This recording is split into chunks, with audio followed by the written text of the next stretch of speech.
What's up, comic fans, and it's time for that new comic book day haul plus review. It'll be a short video, and you know what? Let's get into it. We're gonna do it right after this. Spartans! What is your profession? Welcome back. Don't forget to subscribe, hit that notification bell, go ahead and throw me a thumbs up and comment down below. We're gonna get into this week's books.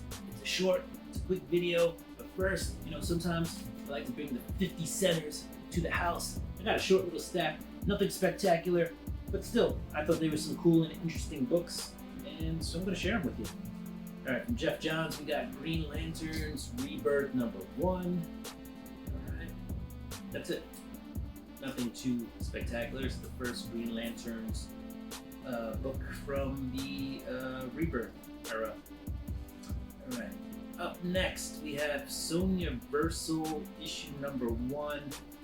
This book is the first appearance of a bunch of Sonyas from different universes. All right, this is the B cover.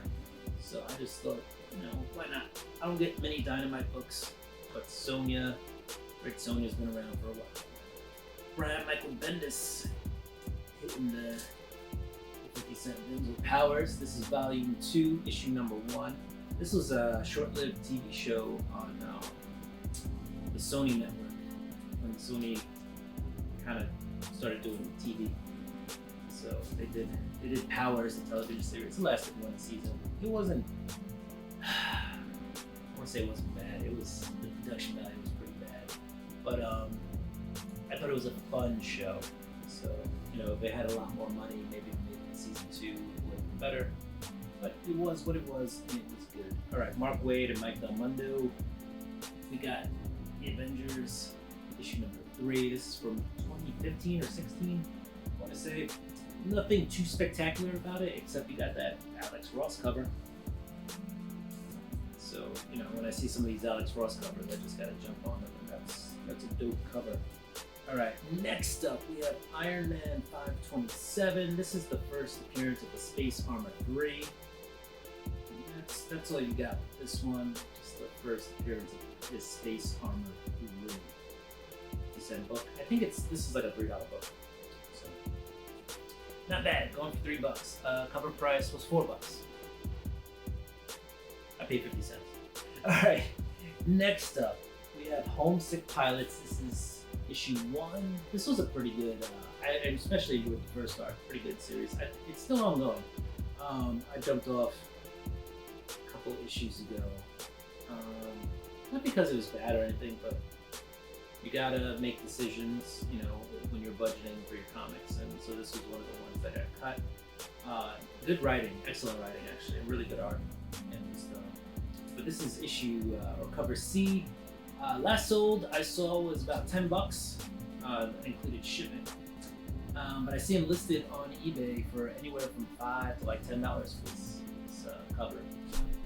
For 50 cents, it's got some value attached to it. All right. So that was it for my 50-cent books, which was a lot more than what I got this week in terms of new comics. It's a very light week. Very light week. All right. We have House of Slaughter 8. This is Scarlet Part 3 of this arc, issue 8.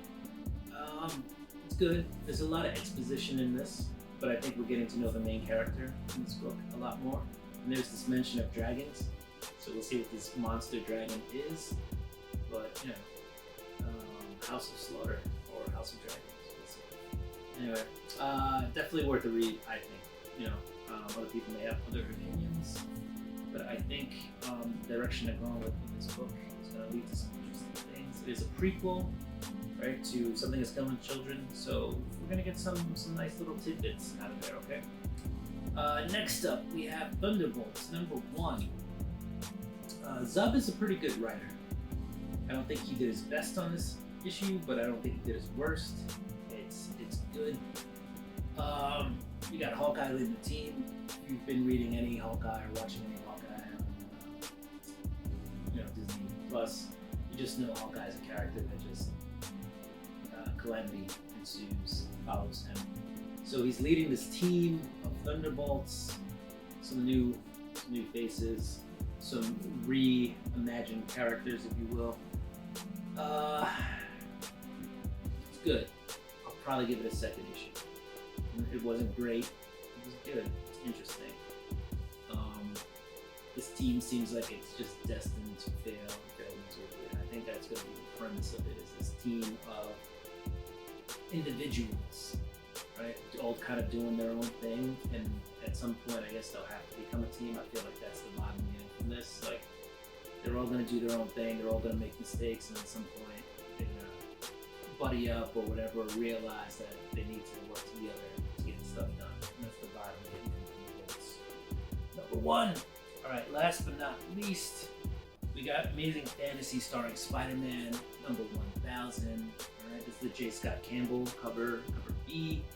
I could have picked up the 1 in 50, the 1 in 25. I think I could even have the 1 in 100. 1 in 50 was Quesada, Joe Quesada. There was a 1 in 10 too. Yeah, and I think the J. Scott Campbell was a 1 in 100, and then there was a Dynamic Forces Peach Momoko available as well. I don't know. I just decided to go with a regular cover. There are some interesting things. There's a new villain in here. I don't know if that villain has staying power or not. But overall, this is just kind of, again,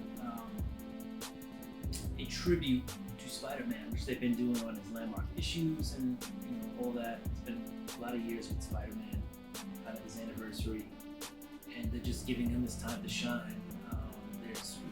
There's one really kind of brutal story in here where Spider-Man's 60 and he's still fighting crime, but he's not as fast as he used to be, and that can take a toll when you're a superhero. So that's a story worth reading. I won't spoil it too much, but he's with he wants something positive.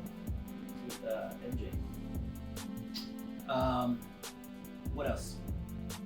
There's just a lot of good stories, a lot of good creators working on this book, and so I think it was worth it. It's got like an $8 price tag, but as you can see, it's pretty thick. I think it's 40 some odd pages. I forget. I'm probably wrong with the page count, but it is square bound. It's a thick book. It's nice. It's definitely worth a read. Let's put it that way. This is a Spider-Man book worth a read, especially if you are one of those sentimentalist Spider-Man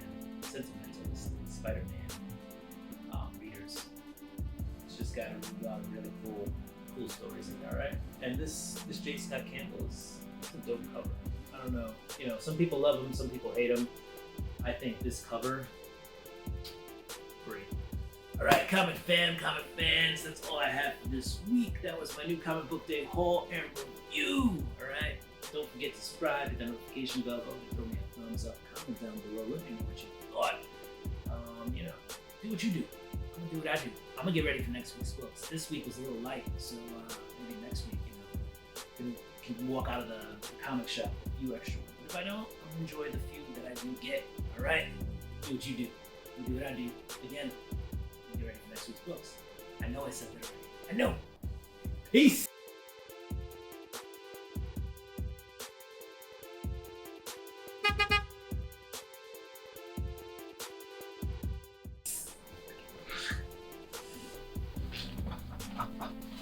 Bam! You didn't see that coming.